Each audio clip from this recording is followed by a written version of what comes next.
Irmãos, vamos abrir nossas Bíblias no Evangelho de João. João 4, 34. Disse-lhes Jesus: a minha comida consiste em fazer a vontade daquele que me enviou e realizar a sua obra. A minha comida consiste em fazer a vontade daquele que me enviou e realizar a sua obra. Vamos ainda ao capítulo 5, versos 41 a 44. João 5, 41 a 44. Eu não aceito glória que vem dos homens. Sei, entretanto, que não tendes em vós o amor de Deus. Eu vim em nome de meu Pai e não me recebeis. Se outro vier em seu próprio nome, certamente o recebereis. E atentemos para esse verso 44. Como podeis crer, vós, os que aceitais glória uns dos outros, e contudo não procurais a glória que vem do Deus único? Não procurais a glória que vem do Deus único? Capítulo 6, ainda desse Evangelho, verso 38. Capítulo 6, verso 38. Porque eu desci do céu, não para fazer a minha própria vontade, e sim a vontade daquele que me enviou. Capítulo 7, verso 18. Quem fala por si mesmo está procurando a sua própria glória, mas o que procura a glória de quem o enviou, esse é verdadeiro, e nele não há injustiça. Aqui atentemos para essa expressão, mas o que procura a glória de quem o enviou.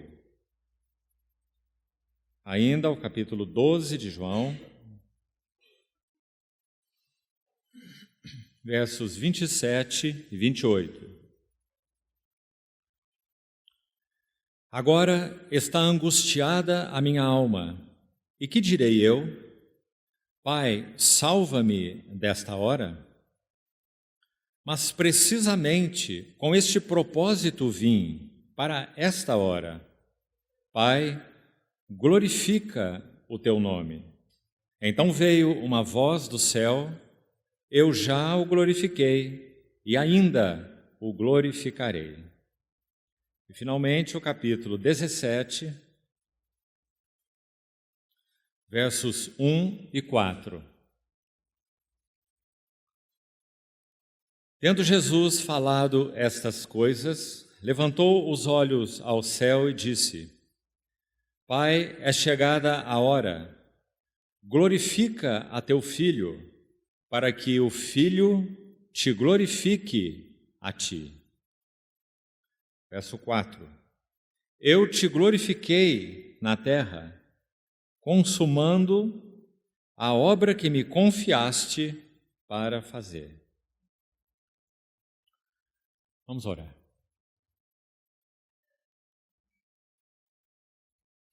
Querido Pai Celestial, somos tão agradecidos porque temos o privilégio santo de nos reunirmos debaixo do nome do Senhor Jesus, teu Filho, por termos tua palavra aberta diante de nós e por termos teu bendito Espírito Santo para interpretá-la aos nossos corações. Te suplicamos, ó bendito Senhor, que pelo teu Espírito realizes a tua obra em nossas vidas nessa noite, por meio da tua santa palavra. Carecemos imensamente da provisão, habilitação e assistência do Senhor, para compreender a tua palavra, ouvi-la, guardá-la e obedecê-la. Ajuda-nos, Senhor. Sê conosco. Tome tua vara e teu cajado e caminhe entre nós nessa noite através da tua palavra. Unge nossas cabeças com óleo para que nossos cálices transbordem. Supremo Bispo e Pastor de nossas almas, nós dependemos de Ti e esperamos toda a provisão de Ti para essa noite de comunhão. Oramos no nome precioso do Senhor Jesus. Amém. Queridos irmãos, esses 3 dias de comunhão que teremos na palavra do Senhor, nós iremos abordar um tema só para esses 3 tempos. E o tema é o fardo pela glória de Deus.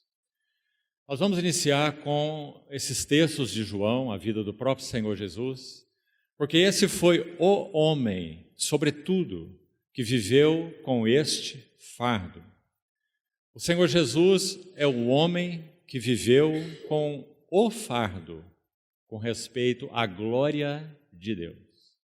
Sabe, queridos irmãos, o pecado causou um estrago tão grande nos nossos corações, que quer de maneira deliberada ou não subconsciente, deliberado ou subconsciente, quer de maneira, então, explícita ou sutil, de alguma forma, no que concerne à nossa natureza humana caída, nós sempre estamos buscando glória.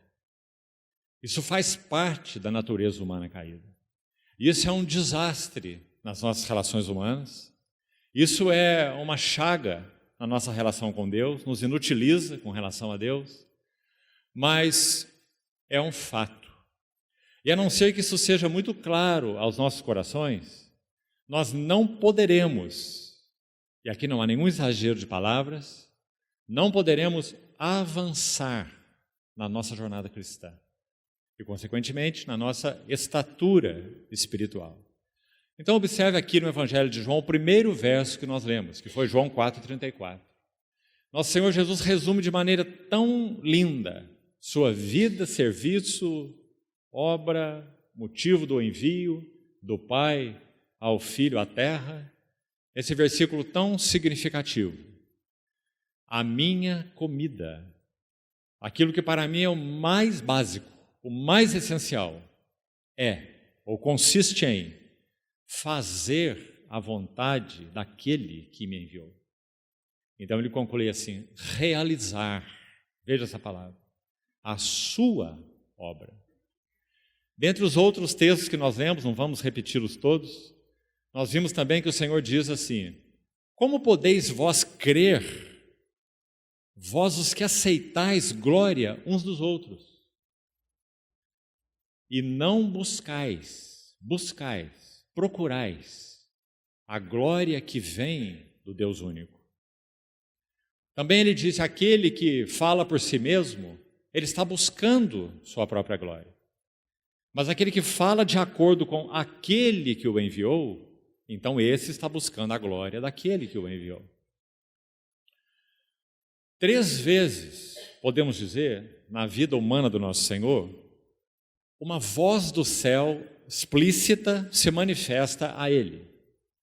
Você sabe que no Evangelho de Lucas, nós podemos muito clara e evidentemente dividir aquele Evangelho em 3 grandes partes, que se dividem exatamente pelas 2 vozes do céu, os 2 momentos, Lucas 3, Lucas 9, Jordão e Hermon, ou Monte da Transfiguração. Este é meu filho amado em quem me comprazo, aqui no Jordão, este é o meu filho amado, meu eleito, a ele ouvi, aqui no Hermon. Normalmente esses 2 fatos são bem conhecidos de nós, mas há uma 3ª vez em que a voz do céu é ouvida. E parece que para esse último evento nós não temos ou não prestamos tanta atenção. E foi esse de João 12 que nós citamos aí. João 12, versos 27 e 28. Quando nosso Senhor está falando aí no contexto sobre o grão de trigo que veio à terra para morrer, essa era a obra que ele veio realizar. Isso era para ele a sua comida, fazer a vontade daquele que me enviou, realizar sua obra.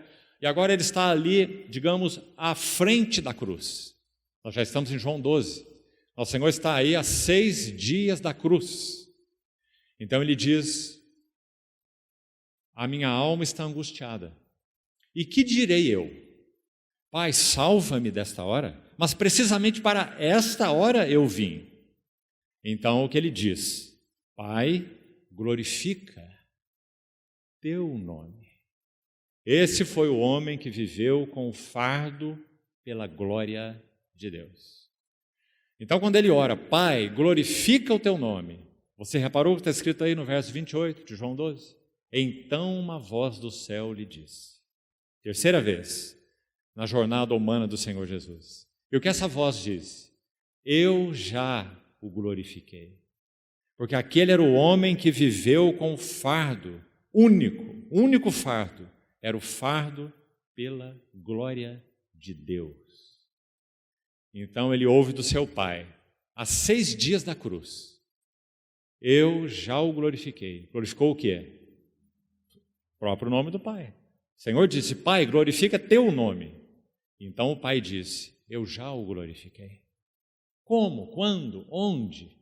O Pai já havia glorificado seu nome na vida do Filho, podemos dizer, por 33 anos e meio. E particularmente nesses últimos 3 anos e meio, onde esse homem viveu com um fardo, o fardo pela glória de Deus. Então, que voz profunda ao Filho há 6 dias da cruz. Eu já o glorifiquei e ainda o glorificarei. O Pai está referindo ao seu próprio nome. Eu já o glorifiquei e ainda o glorificarei. De novo, onde? Quando? Nessa vida preciosa, única, que viveu com um motivo, um alvo, um foco, uma meta, um fardo, a glória do meu Pai. Então, queridos irmãos, que privilégio para nós podermos, nessa primeira noite, não sei se seguiremos com o tema da própria vida do Senhor, vamos seguindo a direção do Senhor, ou iremos para a vida de Paulo, possivelmente, algo sobre Pedro, conforme o Senhor nos conduzir, nos direcionar. Nós vamos ver como esse fardo se manifestou nessas vidas. Claro que teríamos que iniciar necessariamente por essa vida única e preciosa, o homem segundo o coração de Deus, nosso Senhor Jesus. Então, os últimos textos que lemos, talvez você ainda tenha a sua Bíblia aberta aí, foi João 17. E quando nós chegamos a João 17, nós temos aí um clímax. Eu estou certo que em outra ocasião mesmo, comentando algo desse capítulo com os irmãos, eu disse que muitos estudiosos desse capítulo são unânimes, de uma forma ou de outra, em dizer o seguinte: João 17 é o santo dos santos da Bíblia. Outro irmão diz assim: quando lemos João 17, nós precisamos tirar nossas sandálias dos pés, porque estamos pisando em uma terra santa. E por que isso? Porque, irmãos, o capítulo 17 de João, onde iremos extrair algumas lições sobre o fardo pela glória de Deus, vamos abordar João 17 assim, dentro desse tema que já citei, esse tema maior, porque ele pode ser abordado de muitas formas. Abordado pela visão do Senhor, o sumo sacerdote, abordado pelo que ele falou aos discípulos, o seu cuidado, digamos, paternal por ele, abordado nas relações que ele faz dos discípulos com ele, dos discípulos com o mundo, muitas abordagens. Esse capítulo é riquíssimo. Nós vamos abordá-lo hoje com este foco, o fardo pela glória de Deus. Então, quando nós chegamos aí, o que nós temos em João 17, porque ele é realmente um santo dos santos da Bíblia. Porque nós vamos conhecer o coração do Pai por meio do Filho em João 17. Nós vamos saber como são, coloquemos assim, as entranhas do coração de Deus o Pai, nessas palavras de Deus o Filho, na assim chamada oração sumo sacerdotal de Cristo. Inicialmente nós lemos os versos 1 e 4, por causa da abordagem que vamos fazer. Então olhe de novo, por favor, para eles. Tendo Jesus falado essas coisas, levantou os olhos e disse: Pai, é chegada a hora. Essa expressão no Evangelho de João é singular. Ela aparece a primeira vez no capítulo 2, você deve se lembrar, quando a mãe do nosso Senhor traz aquela necessidade sobre o vinho que acabou naquelas bodas. E então o Senhor diz assim a ela: mulher, interessante que ele não diz mãe, não é?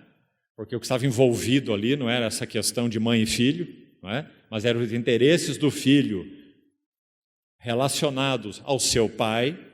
Então ele diz: mulher, que tenho eu contigo? Não é chegada a minha hora. Então nós sabemos que o Senhor fez ali apenas uma expressão do significado daquela hora. Que hora? A hora em que, sim, a água seria transformada em vinho na preciosa redenção da cruz do Calvário. Essa era a hora. Mas agora ele vai dizer: Pai, é chegada a hora. Você vê? No capítulo 2, ainda não é chegada a minha hora. Mas no capítulo 17, é chegada a hora. Porque nosso Senhor está à sombra da cruz. Aqui em João 17, ele está a horas da cruz. Algumas horas. E o que ele tem a dizer? Como ele abre, digamos, essa oração, depois dessa frase: Pai, é chegada a hora. Aí está a palavra: glorifica teu filho, para que o filho te glorifique a ti. Sabe o que o Senhor quer dizer com glorifica teu filho? Vamos traduzir essa expressão de outras formas. O Senhor está dizendo: Pai, fortalece teu filho. O Senhor está dizendo: Pai, equipa o teu filho. Pai, concede para o teu filho tudo o que ele precisa para que ele não hesite diante da cruz. O que nós temos depois de João 17? Nós temos João 18. O que nós temos em João 18? Getsemane. O que o Senhor diz no Getsemane 3 vezes? Como ele ora?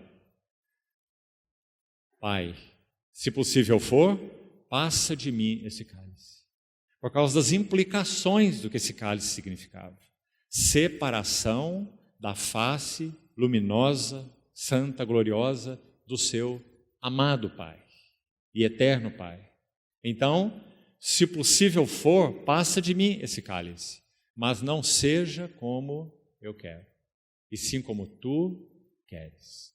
Foi isso que moveu a vida humana do nosso amado Senhor Jesus. O fardo pela glória de Deus. Tua vontade, tua obra, são as palavras dele nos versos que nós lemos. Então, quando ele diz, glorifica teu filho, sabe, irmãos, precisamos ser cuidadosos com essas palavras, porque o Senhor não está pedindo ao seu Pai para que ele tenha um novo irmão aqui. Você me entende o que isso significa? Você lembra o que aconteceu no irmão?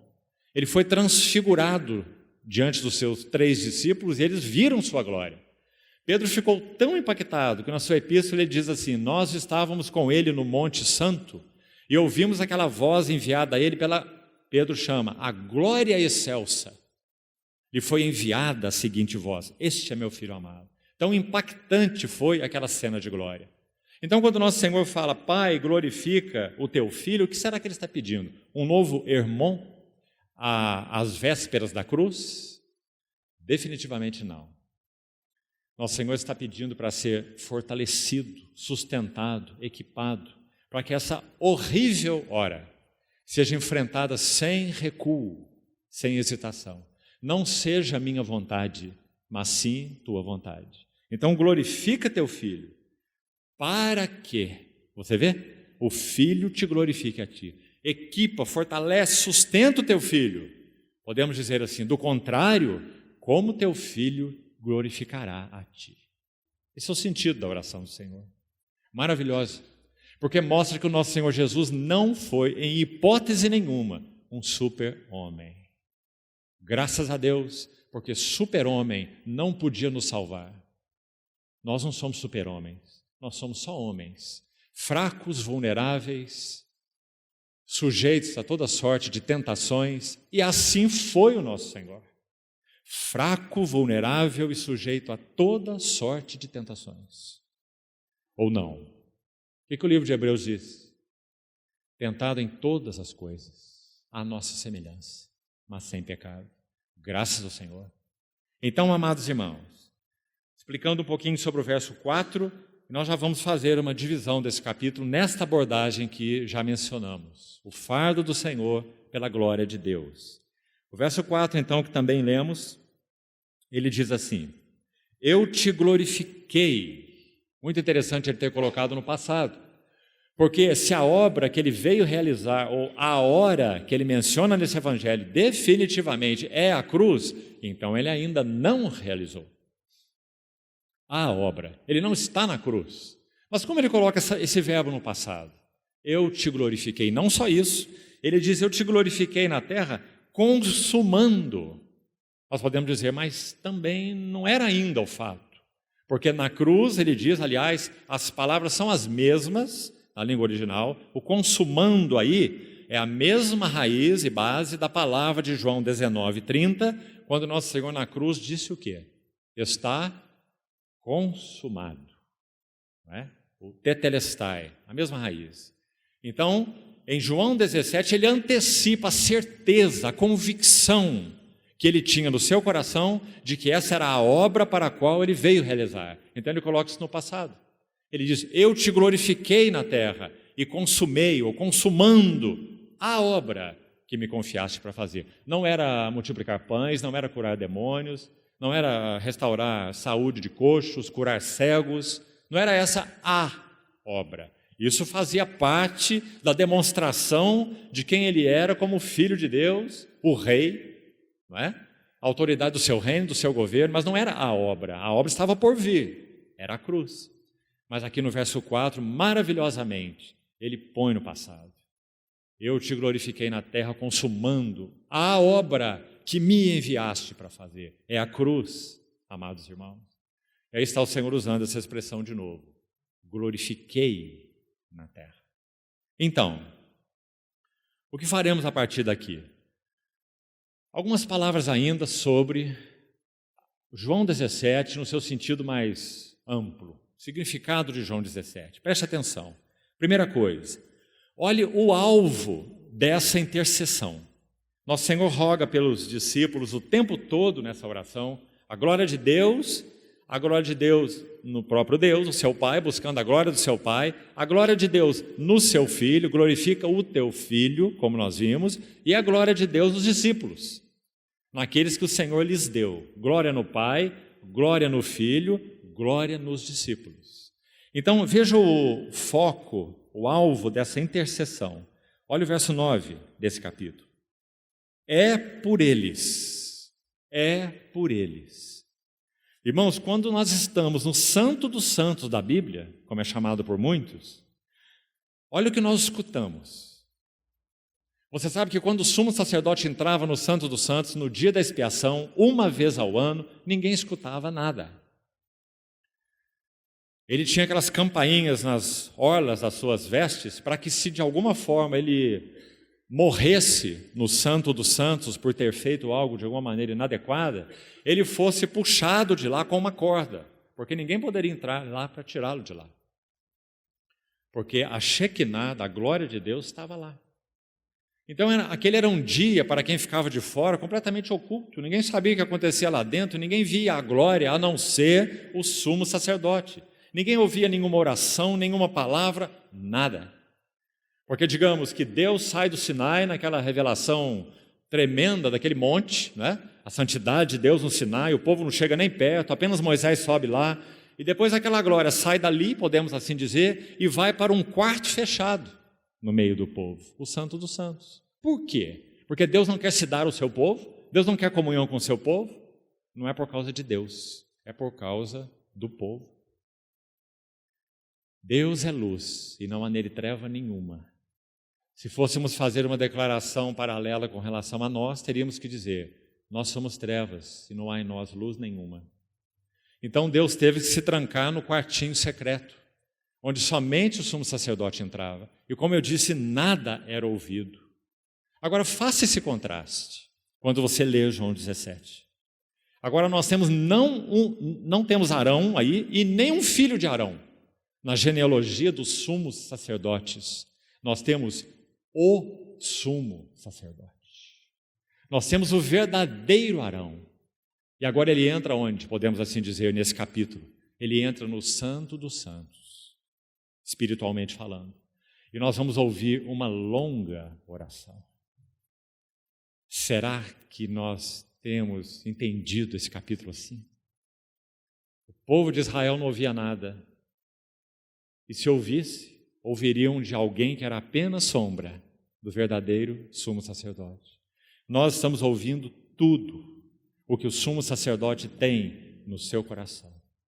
Com relação à glória de Deus, seu Pai, com relação à glória dele mesmo como Filho do Deus glorioso, com relação à glória da obra que ele veio para realizar, da qual nós somos e seremos eternamente devedores, e da glória do Pai e do Filho nos filhos, nos discípulos. Então, amados irmãos, que texto maravilhoso. Então, é por eles, voltando ao verso 9, é por eles que eu rogo. Não rogo pelo mundo, mas por aqueles que me deste, porque são teus.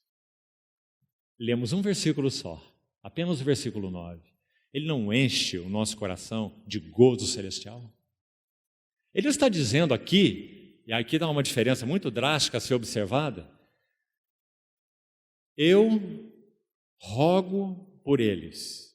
Eu não rogo pelo mundo, mas por aqueles que me deste do mundo. O que será que significa isso? Será que o Senhor Jesus não tem nenhum interesse pelo mundo? Será que isso condiz com outros textos da Bíblia?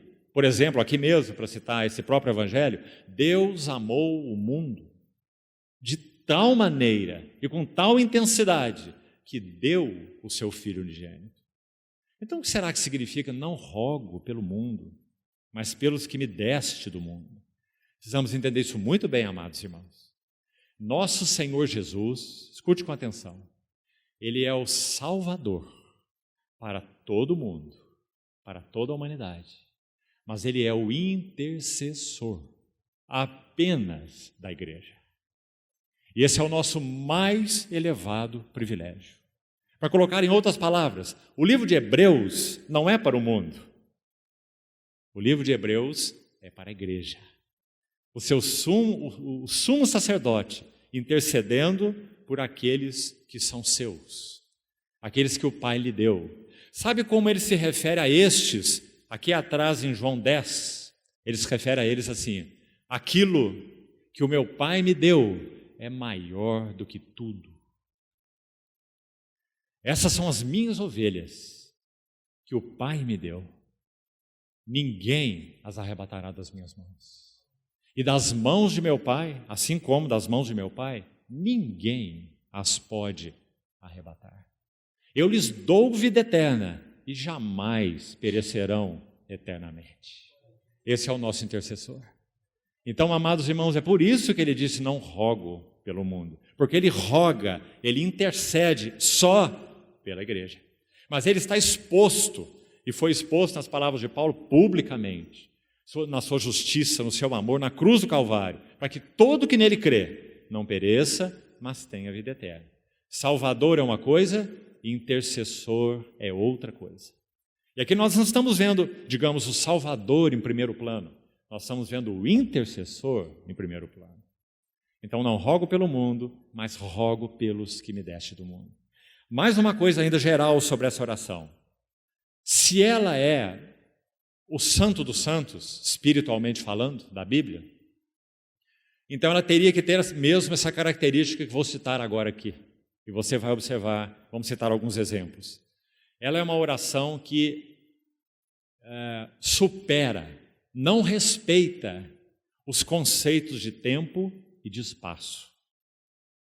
Vamos perceber, para você ver a beleza dela. Por exemplo, olha o verso 4 que nós já lemos. E esse já comentamos, inclusive. Eu te glorifiquei na terra, o Senhor colocando no passado uma obra que estava no futuro, consumando a obra. E não há nenhuma dúvida de que essa a obra é a cruz. Porque o grão de trigo caiu em terra para quê? Para multiplicar pães, para expulsar demônios, foi para isso? Ele diz para morrer, porque se não morrer, ele fica só. Mas se morrer, produz muito fruto, não é? Então você vê que o Senhor está como que fora dos limites do tempo e do espaço. Te glorifiquei na terra, consumando a obra. Veja mais um exemplo. Olha os versos 11 e 12. Já não estou no mundo. Como podemos entender essa frase, irmãos? Nosso Senhor estava ali junto com seus discípulos. Ele ainda iria para o Getsêmani agonizar em oração. Já não estou no mundo. Que maravilhosa expressão e quão curiosa ela é. Ao passo que eles continuam no mundo, mas eu vou para junto de ti. Veja, não estou no mundo, colocou no passado, mas diz vou para junto de ti. Agora colocou no futuro.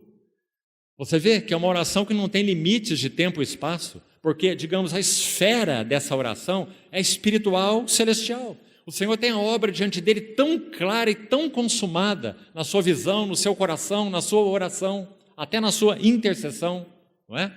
Ele olha para a sua posição atual como aquele que está a horas da cruz e diz assim, eu já não estou no mundo. Aliás, amados irmãos, vamos seguir um pouquinho para entendermos alguma coisa a mais, já voltamos.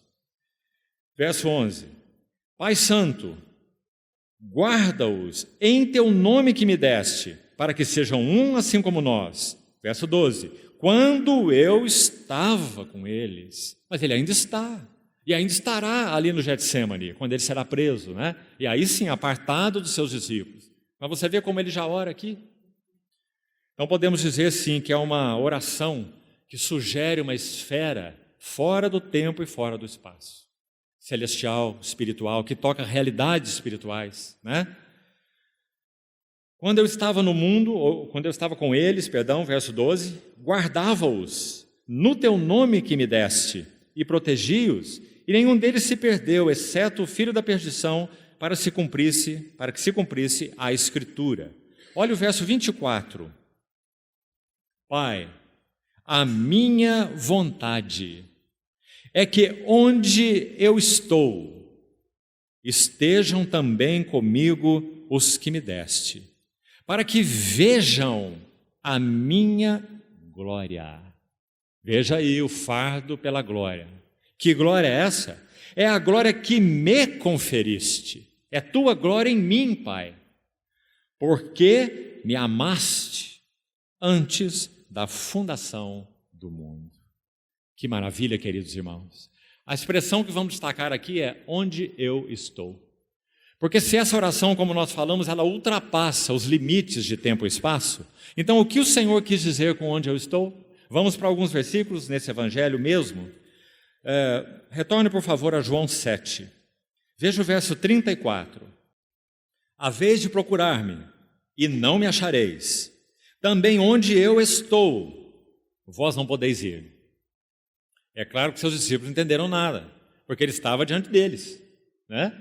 Então, verso 35. Disseram, pois, os judeus uns aos outros, para onde irá este que não o possamos achar? Irá, porventura, para a dispersão entre os gregos, com o propósito de os ensinar? Que significa, de fato, o que ele diz? Haveis de procurar-me e não me achareis. E também, veja aí a indagação deles, onde eu estou, vós não podeis ir. No mesmo Evangelho, capítulo 12, veja o verso 26. 12, 26. Se alguém me serve, siga-me. E onde eu estou, você vê que essa expressão é recorrente nos lábios do Senhor, essa expressão misteriosa, né? Onde eu estou, ali também estará o meu servo. Ora, os seus servos estavam ali com eles, né? Naturalmente falando, já andando com eles há 3 anos, né? E ele está dizendo, onde eu estou, ali estará também o meu servo. Primeiro que essa posição a que o Senhor se refere é uma posição, digamos, sempre presente. Não é onde eu estive e não é onde eu estarei. Ele fala de uma posição sempre presente, onde eu estou. Já vimos no capítulo 7, já vimos no capítulo 12. Veja ainda mais. Veja o capítulo 14, verso 3. Certamente você conhece esse capítulo bem, o capítulo sobre o Consolador. João 14, 3. E quando eu for e vos preparar lugar, voltarei e vos receberei para mim mesmo, para que onde eu estou, estejais vós também. E aí nós já lemos esse capítulo 17, verso 24, onde o Senhor repetiu mais uma vez aí na oração sacerdotal. Pai, a minha vontade é que onde eu estou, estejam também comigo os que me deste. E talvez você já saiba que o Evangelho de João mesmo nos dá a resposta, onde ele está. João capítulo 1, verso 18, aquele lindo verso, onde João diz assim: ninguém jamais viu a Deus. O Deus unigênito. Quem é o Deus unigênito? É o Pai? É o Filho. O Deus unigênito que está, não é esteve e nem é estará. O Deus unigênito que está no seio do Pai é quem o revelou. Essa é a posição sempre presente do nosso Senhor Jesus. É aí que Ele sempre está. E agora Ele ora em João 17. Pai, minha vontade é que onde eu estou. Digamos que agora Ele está respondendo à indagação dos discípulos em João 7. O que Ele quer dizer com onde eu estou? Ele está aqui, diante de nós, não é? Quando Ele conversa com Nicodemos, aquelas palavras registradas em João 3, tão lindas também, Ele diz assim: ninguém subiu ao céu, senão aquele que de lá desceu. Até aí entendemos bem, mas aí Ele diz assim: o Filho do Homem que está no céu. Como está no céu? Ele está na frente de Nicodemos. Nicodemos deve ter ficado bastante indagativo, você não acha? O Senhor está dizendo: eu estou aqui e eu também estou lá. Porque esse lá, na verdade, não é lá a quilômetros de distância. Ele está falando de uma realidade espiritual e celestial, não é? Que maravilhoso, amados irmãos. Pai, minha vontade. Lembre-se que no Getsemane Ele diz: não faça a minha vontade, faça a tua vontade. E a vontade dele, por causa desse ser o lema da vida desse homem que viveu com o fardo pela glória de Deus, então digamos que em todo o tempo ele estava fazendo isso aqui, colocando, submetendo a vontade dele. Se ele é homem completo, ele tem vontade. A vontade do Pai não substituiu a vontade do Filho. O Pai tem vontade e o Filho tem vontade, duas vontades. Mas em todo o tempo, o Filho subordina a sua vontade à vontade do seu Pai. Minha comida consiste em fazer a vontade daquele que me enviou. Eu desci do céu não para fazer a minha vontade, mas a vontade daquele que me enviou. Que palavras santas, amados irmãos. Por elas nós fomos salvos. Então, aí está a resposta de João. O Filho, o Deus unigênito, está no seio do Pai. Então essa oração apresenta toda essa característica de superar os limites de tempo e de espaço. Agora, confiando na misericórdia, na provisão do Senhor, nós vamos entrar no encargo central do nosso tempo de comunhão nessa noite. Nós vamos fazer uma abordagem dupla agora aqui, nesse capítulo 17 de João, da seguinte forma. Na versão revista atualizada de Almeida, que é a que eu estou usando, há 3 vezes a repetição da palavra também. Então, se você tem outras versões aí, você vai achar termos similares, e estou explicando isso para você não se confundir, mas significa exatamente a mesma coisa em português, como, por exemplo, assim como. Assim como é também, né? Mas na revista atualizada, especificamente, você vai encontrar 3 vezes a mesma palavra. Também aqui, também ali e também de novo. Sabe por que nós estamos destacando essa palavra? Porque quando nosso Senhor fala sobre essa glória do Pai e seu fardo pela glória do Pai, a glória do Pai no próprio Pai, a glória do Pai no Filho, glorifica o teu Filho, para que o Filho te glorifique a ti, mas não só isso. A glória do Pai e do Filho nos filhos, ou nos discípulos. Então agora é esse nosso encargo principal para essa primeira noite de comunhão. Vamos ver o que significa isso, essa glória do Pai e do Filho nos filhos. Vamos colocar isso de outra maneira. Vamos ver qual é a correspondência, essa seria uma boa palavra, correspondência entre Cristo e a igreja, ou entre Cristo e os seus discípulos. O que é verdadeiro sobre Cristo sendo verdadeiro na mesma intensidade para os seus discípulos, para aqueles que foram chamados por Ele, dados a Ele pelo Pai, santificados por Ele, também é a palavra-chave. Então vamos examinar essa expressão. João, então, capítulo 17, todos os textos serão aí, capítulo 17, verso 16. Vamos à primeira expressão dessa palavra. Verso 16.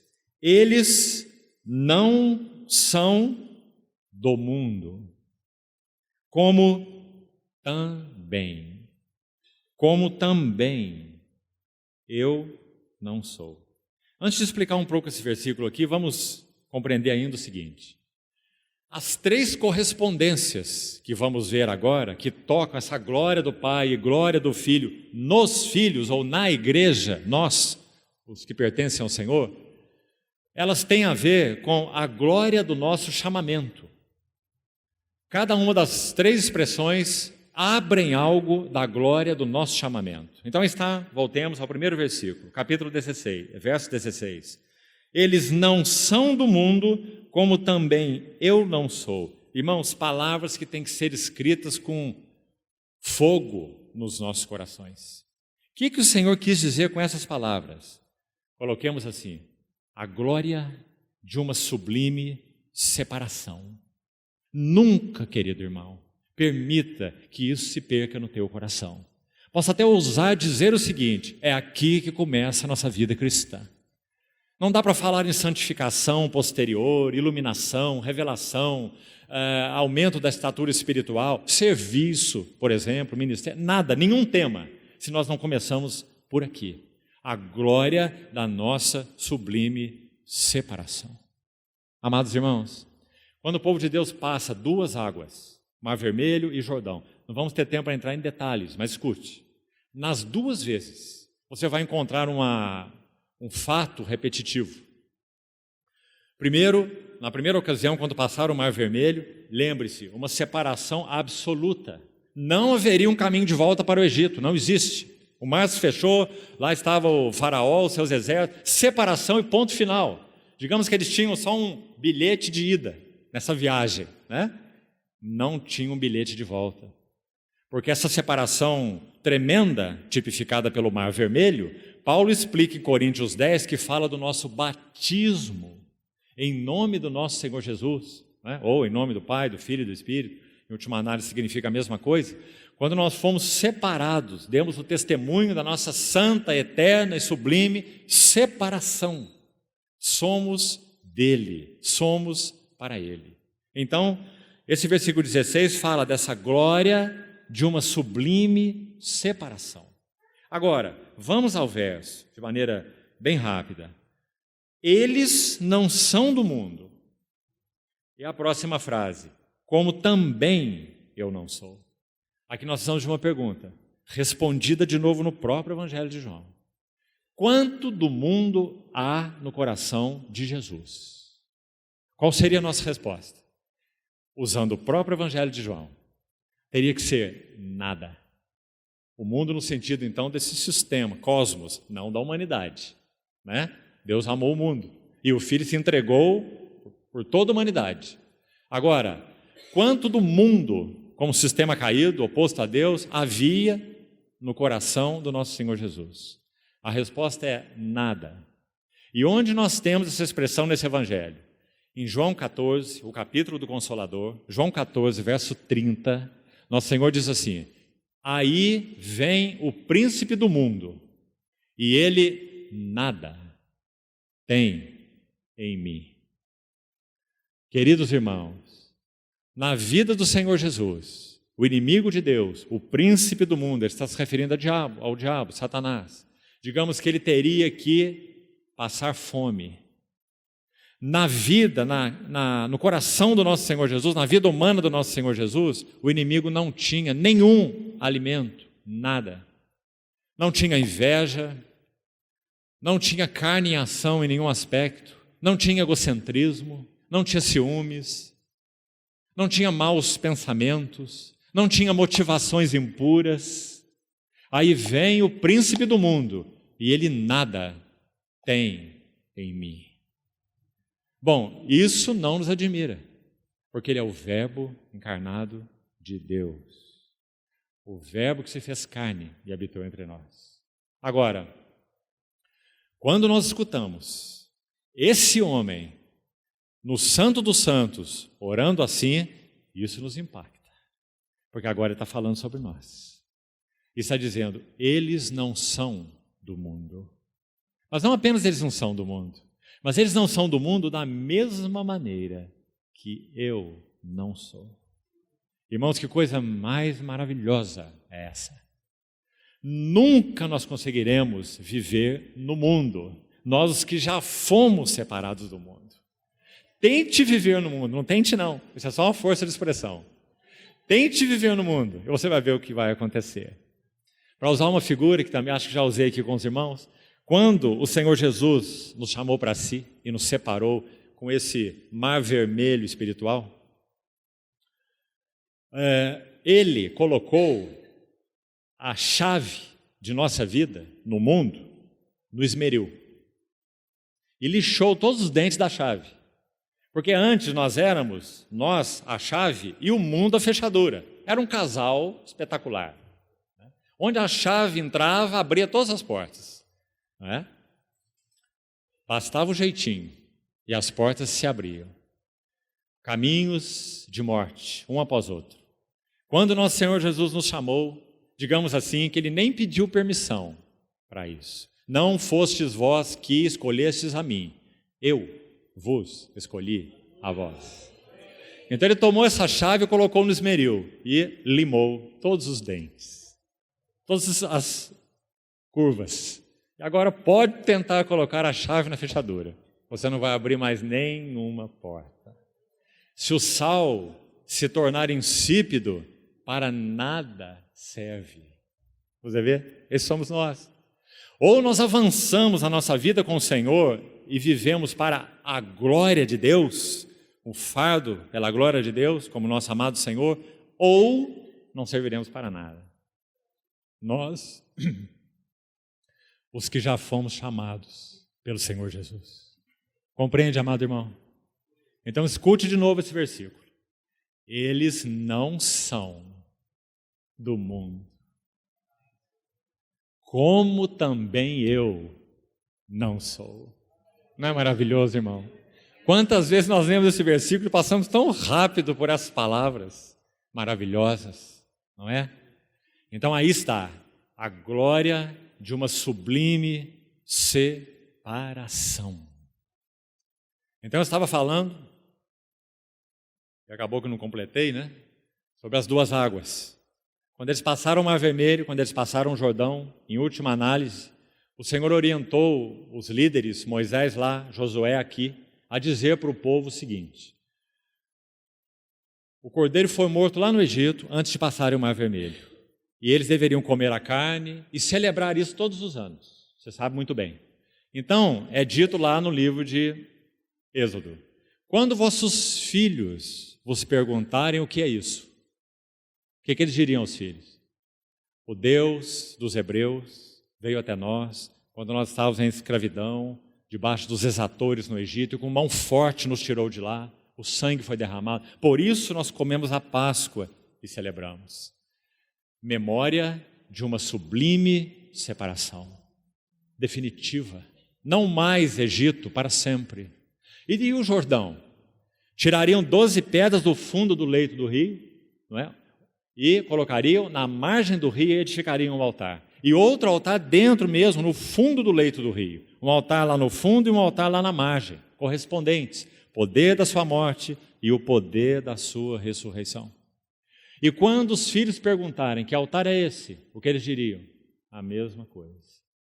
Eles peregrinaram no deserto por aqueles 40 anos e o Senhor então abriu aquele Jordão e os introduziu na terra da herança. Memórias de uma sublime separação. 2 vezes. Amados irmãos, quando nós nos reunimos para partir o pão, tantas memórias nós temos, santas. Será que essa faz parte delas? É uma delas? Todas as vezes que nós estivemos diante da mesa do Senhor, veja que memória sublime. A glória de uma santa e sublime separação. Diante do Senhor, nós podemos dizer: não somos do mundo como tu não és. Te pertencemos. Sublime separação.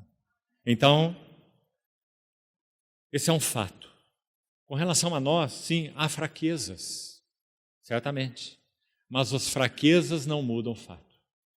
O fato é que nós fomos sublimemente separados do mundo pelo nosso Senhor. E por que isso aconteceu? Porque esse foi um homem que viveu com o fardo pela glória de Deus. E para que o Deus do seu Pai fosse glorificado, eu te glorifiquei na terra consumando a obra que me confiaste para fazer. Qual é essa obra? Por eles que eu rogo, não rogo pelo mundo. Quando eu estava com eles, guardei-os e protegi-os, e nenhum deles se perdeu. Você está vendo, irmão? Você está entendendo, irmão?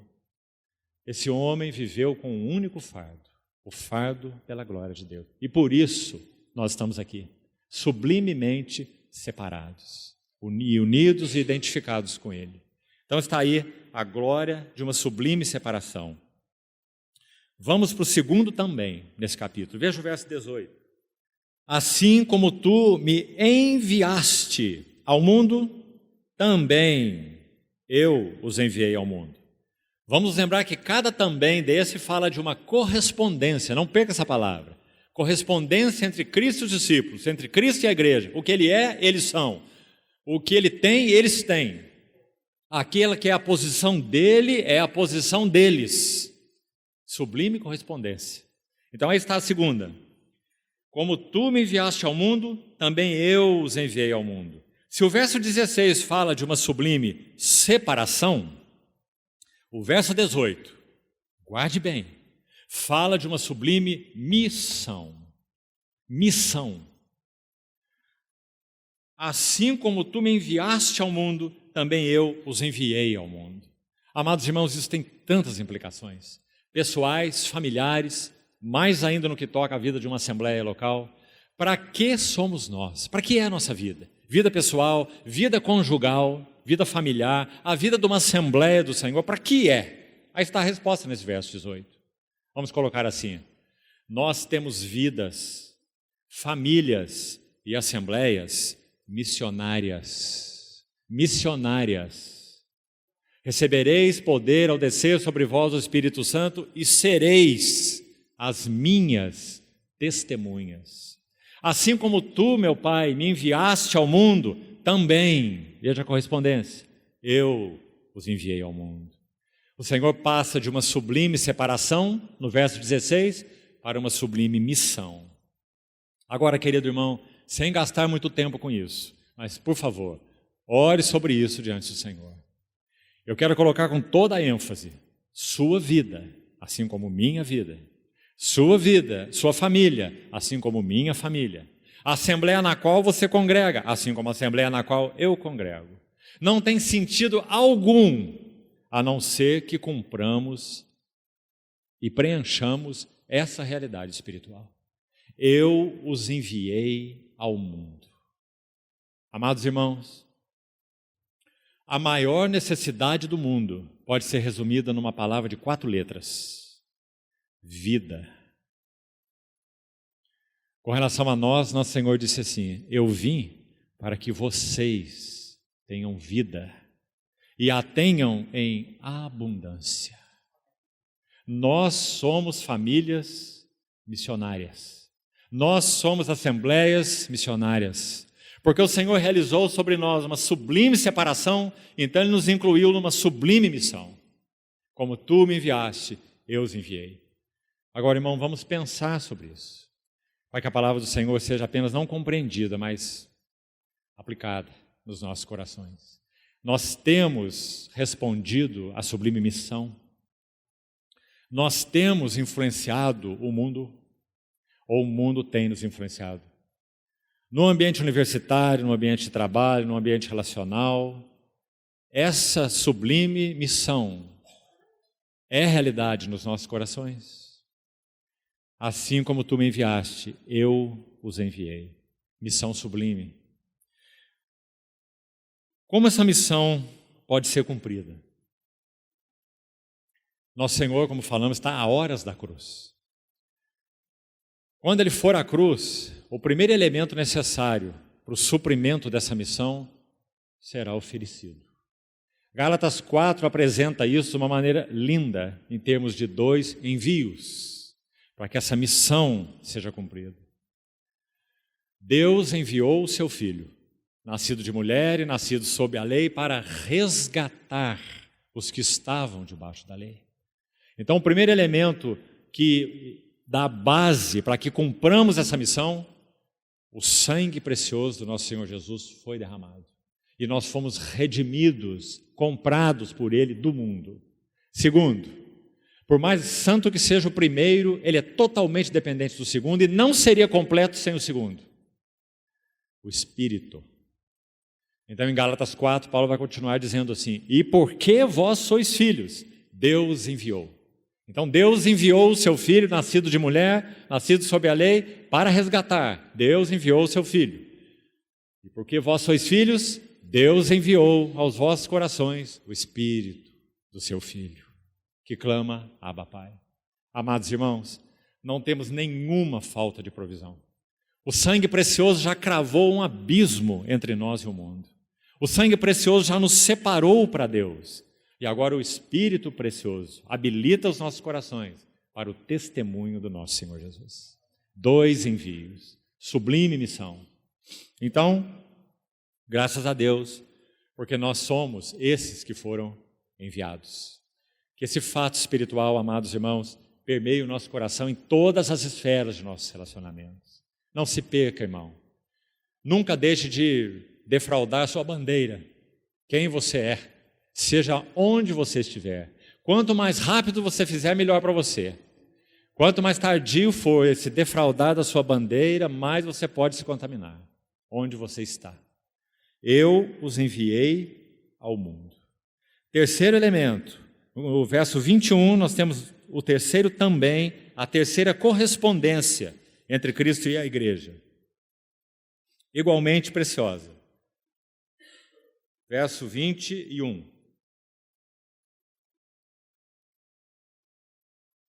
A fim de que todos sejam um. Todos quem? Todos os que estavam ali com ele, que foram entregues ao cuidado dele. 11, se nós excluirmos aí o filho da perdição, como ele chama, Judas. E mais, segundo o verso 20, todos aqueles que vierem a crer em mim por intermédio da sua palavra. Como nós falávamos, nós estamos vendo o verdadeiro sumo sacerdote orar, né? Não uma figura dele, não um Arão qualquer. Nós estamos vendo o sumo sacerdote não apenas orar pelos 11. Nós o estamos ouvindo orar por nós. Todos aqueles que vierem a crer em mim. Amados irmãos, nenhuma só palavra de oração do sumo sacerdote deixou não só de ser ouvida, mas de ser atendida e estabelecida nos céus, diante de Deus o Pai.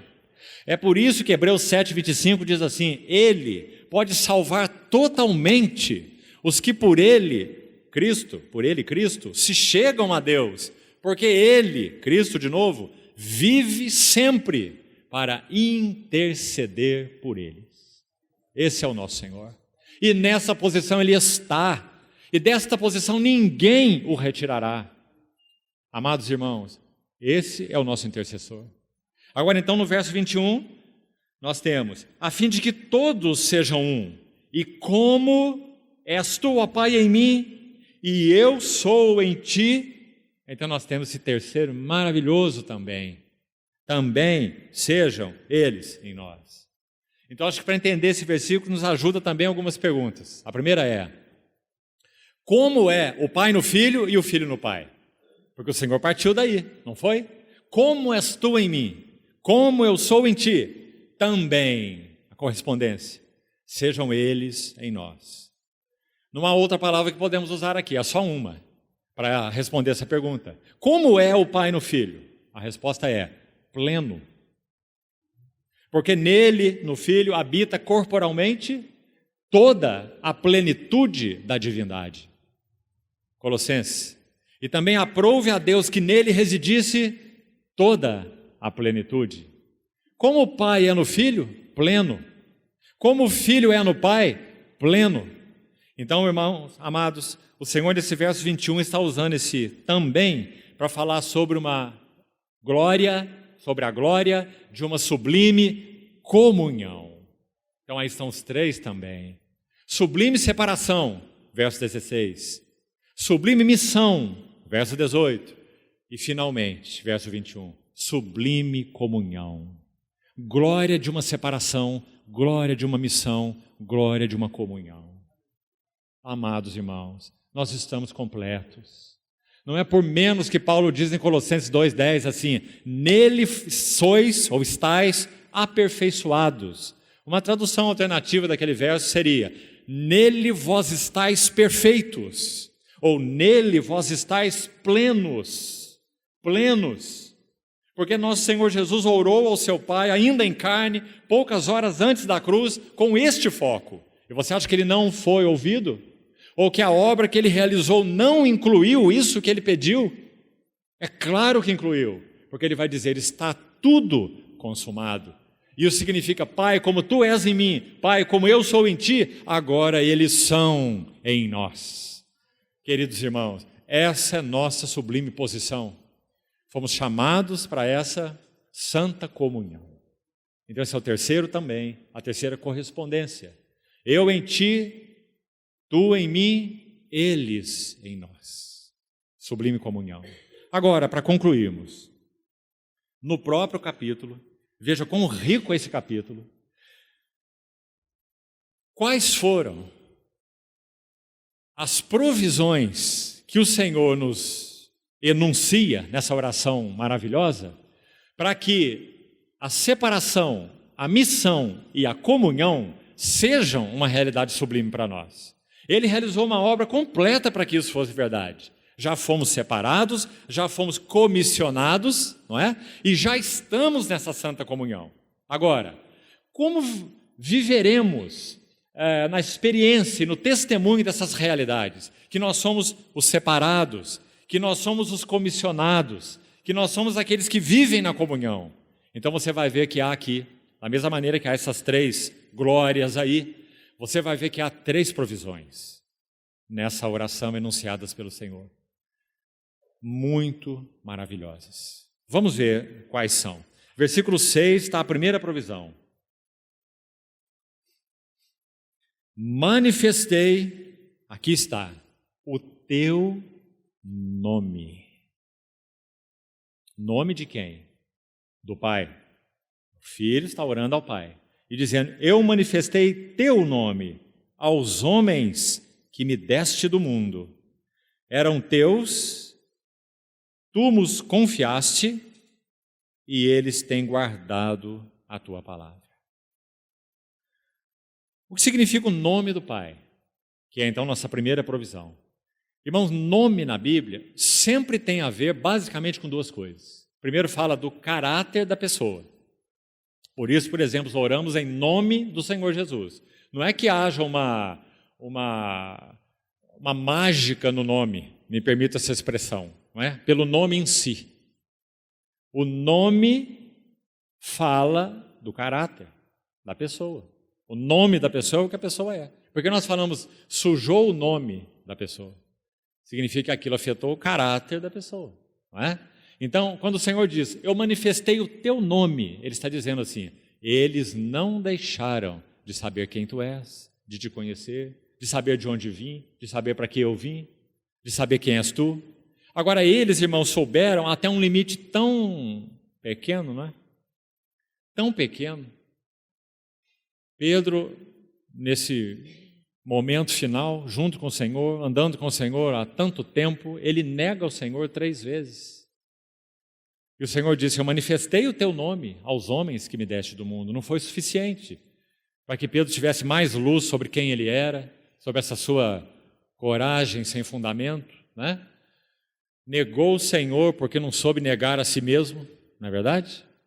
Mas o Senhor diz, manifestei o teu nome. Tão limitado. Por quê? Porque o Espírito Santo, que vos guiará em toda a verdade, que vos ensinará todas as coisas, ainda não tinha vindo.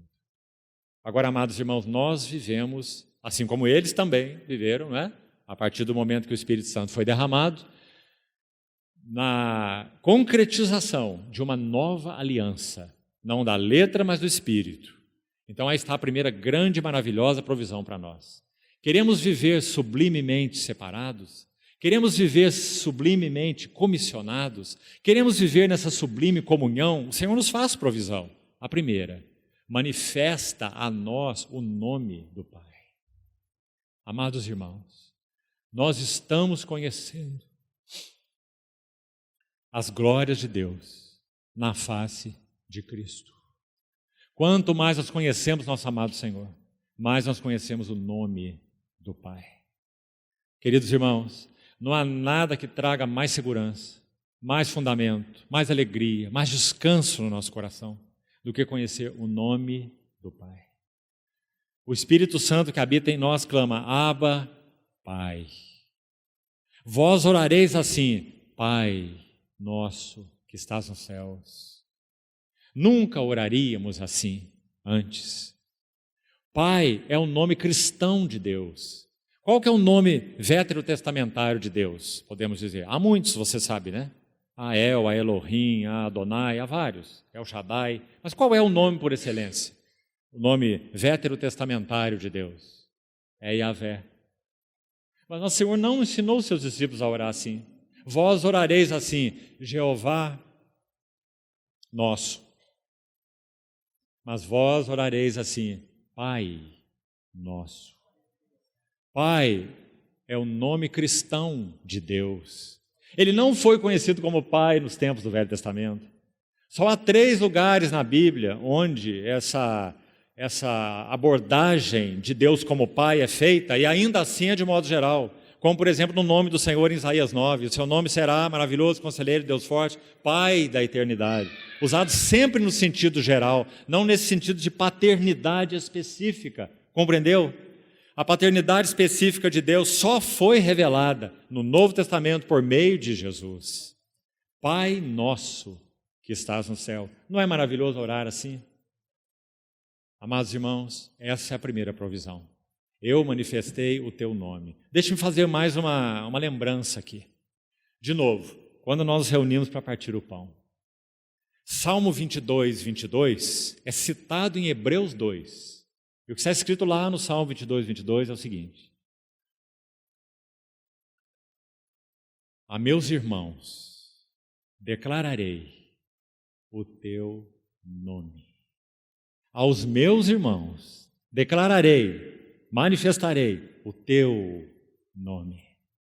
Em fazendo isso, esse é o ministério do nosso Senhor Jesus, essa é a obra do nosso Senhor Jesus entre nós, por excelência, manifestar o nome do seu Pai. Em fazendo isso, o versículo continua assim: e cantarei a ti, cantar-te-ei louvores no meio da congregação. Você vê a relação entre uma coisa e outra? O Senhor canta louvores ao seu Pai no meio da congregação, porque Ele tem o privilégio, assim podemos dizer, como Deus homem, o Deus encarnado, de manifestar esse nome incognoscível, esse nome incompreensível, esse nome oculto dos séculos e das gerações, mas agora não mais.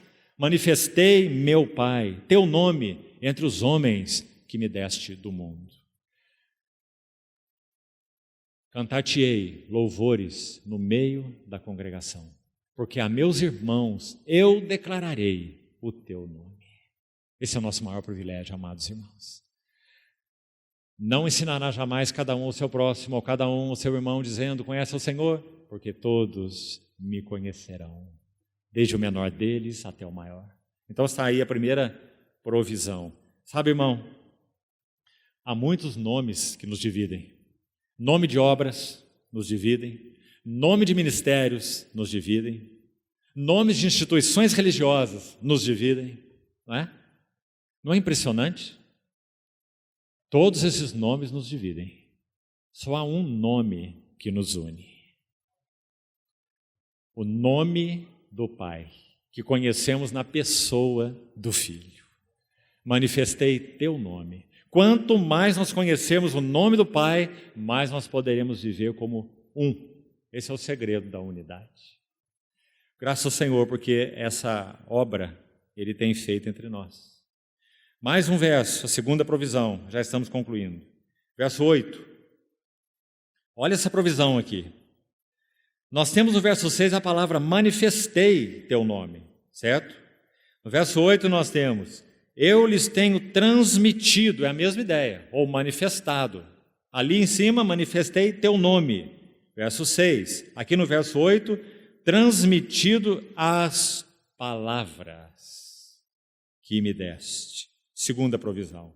E que provisão? Para que vivamos a sublime separação, para que cumpramos a sublime missão, para que vivamos na sublime comunhão, nós temos mais essa provisão.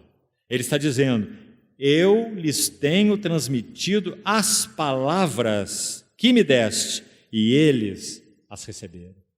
E aqui, irmãos, nós gastaríamos muito tempo se fôssemos falar sobre isso, não é? O valor da palavra de Deus. Não só de pão vive o homem, mas de toda a palavra que procede da boca do Senhor. Não se apegue à palavra do Senhor, amado irmão, especialmente aqueles que servem na palavra. Não se apegue à palavra do Senhor para preparar sermão. Não se apegue à palavra do Senhor para, de alguma maneira, você usá-la no serviço ao Senhor. Antes de usarmos a palavra do Senhor, ela tem que nos usar. Antes de que a palavra que sai dos nossos lábios penetre outros corações, tem que penetrar o nosso. Assim é a natureza da palavra de Deus. Então, olha a provisão que o Senhor está dando para nós. Eu lhes transmiti as palavras. Por isso Paulo vai dizer, habite ricamente em vós a palavra de Cristo. Queridos irmãos, esse é nosso pão, dele nós vivemos, bendita provisão. Quanto mais da palavra do Senhor houver em nós, mais separação será evidenciada, mais a nossa missão será cumprida e mais a nossa comunhão será vivida com o Senhor e uns com os outros, mais da palavra viva do nosso Senhor Jesus habitando nos nossos corações. Então, terceira provisão, para concluirmos, está no verso 22. Veja que o termo é o mesmo, observe. Eu lhes tenho transmitido.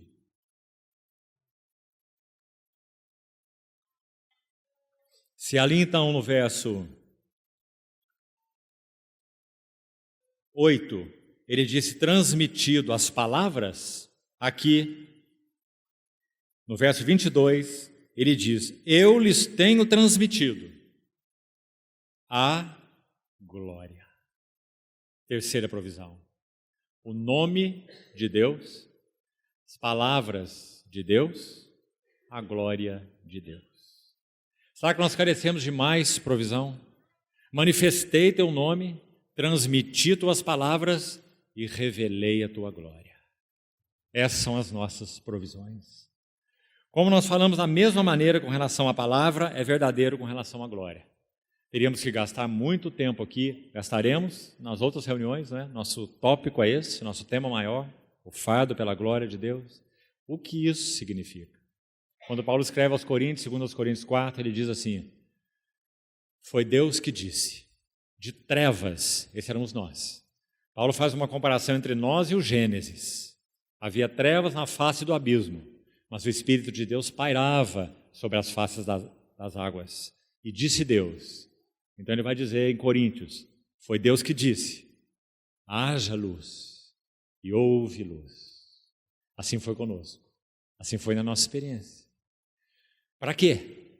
E Ele mesmo resplandeceu nos nossos corações. Para quê? Para iluminação do conhecimento da glória de Deus na face de Cristo. Para isso nós fomos chamados. Essa é a nossa sublime ocupação. Queridos irmãos, me permito aqui um parênteses muito rápido. Nós tínhamos há 8, 10 anos para trás uma carência absoluta de, por exemplo, livros cristãos de peso que nos ajudassem na contemplação da glória da humanidade do nosso Senhor Jesus. Basicamente não tínhamos nada, tinha uma coisinha ou outra ali, aqui ou ali. Hoje, nós temos pelo menos 3 obras. Eu vou citá-las aqui para os irmãos, que você deveria se debruçar sobre elas. Primeiro, que elas são deliciosas de serem lidas, a primeira coisa. A segunda coisa é que você vai se derramar diante do Senhor lendo essas obras. A terceira coisa é que você vai ser compungido pelo Senhor ao ler essas obras, porque elas estão carregadas da palavra de Deus. Não são apenas livros para instruir a tua cabeça. E todas elas falam disso que nós citamos em 2 Coríntios 4:6. A iluminação do conhecimento da glória de Deus, mas na face de Cristo. A humanidade gloriosa do nosso Senhor Jesus, o que Ele é como homem, como Deus homem, particularmente como homem. A primeira obra, talvez essa você conheça, A Vida do Senhor Jesus, de Stephen Cone, editado pelos nossos queridos irmãos da Edições Tesouro Aberto. A Vida do Senhor Jesus, Stephen Cone. A segunda obra, editada pelos nossos irmãos de Londrina, se chama O Incomparável Cristo, de Oswald Sanders. Uma obra maravilhosa, é um clássico cristão. E uma terceira obra, que se chama Cristo Jesus, Homem. É um livro muito especial, porque ele vai nos introduzir em meditações sobre a humanidade de Cristo. E o autor se chama Bruce Ware. Se eu não me engano, é a editora Fiel, para facilitar a sua busca. Cristo Jesus, Homem. A Vida do Senhor Jesus, o Incomparável Cristo e Cristo Jesus, Homem. Não deixe de meditar. Não apenas ler, estudar, isso também, mas meditar nessas obras aos pés do Senhor. O conhecimento da glória de Deus na face de Cristo. Então, concluindo esse verso, eu lhes tenho transmitido a glória que me tens dado, para que sejam um como nós o somos. Eu neles e tu em mim, para que sejam aperfeiçoados na unidade, para que o mundo conheça que tu me enviaste e os amaste como também amaste a mim. E repetindo o verso que já lemos, 24.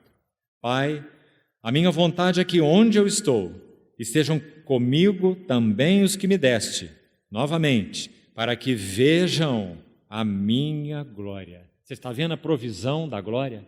Não apenas o nome do Pai, as palavras do Pai, mas a glória do Pai no Filho.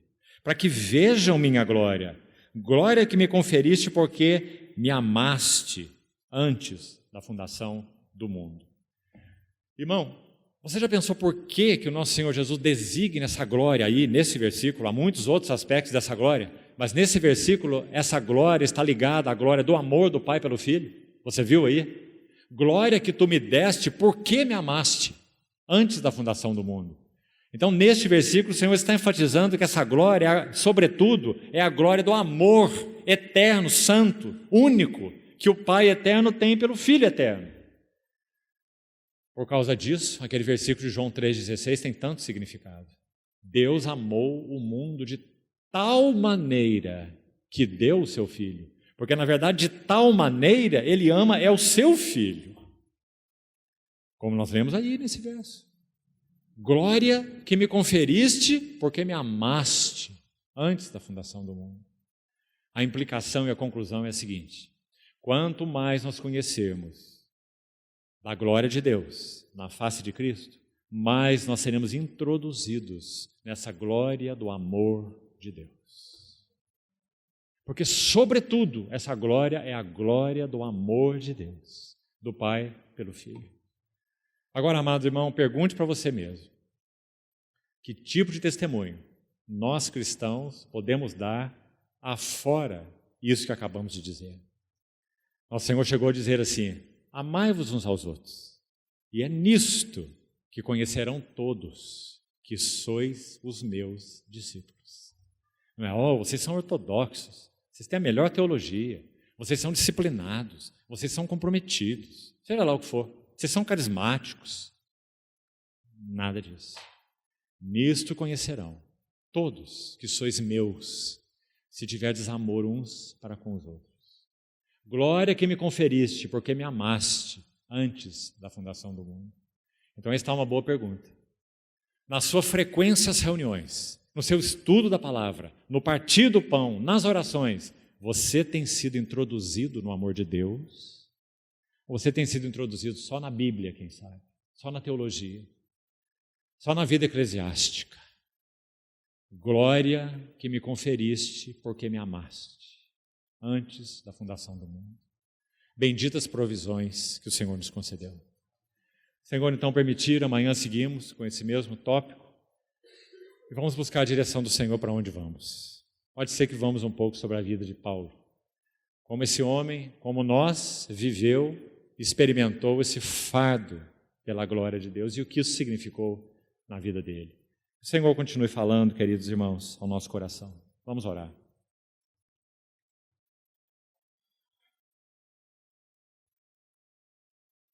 Querido Pai, essas palavras são tão deficientes, tão limitadas, para expressar o significado do que nosso coração sente, ou vive, ou experimenta, quando nós meditamos nessas verdades.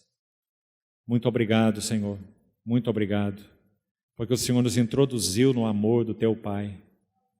Teu Pai era unicamente Teu, mas agora Teu Pai é nosso Pai.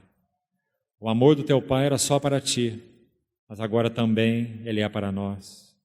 As palavras do Teu Pai eram só Tuas, mas agora também são nossas. A glória de Teu Pai também era só Tua, mas agora também é nossa.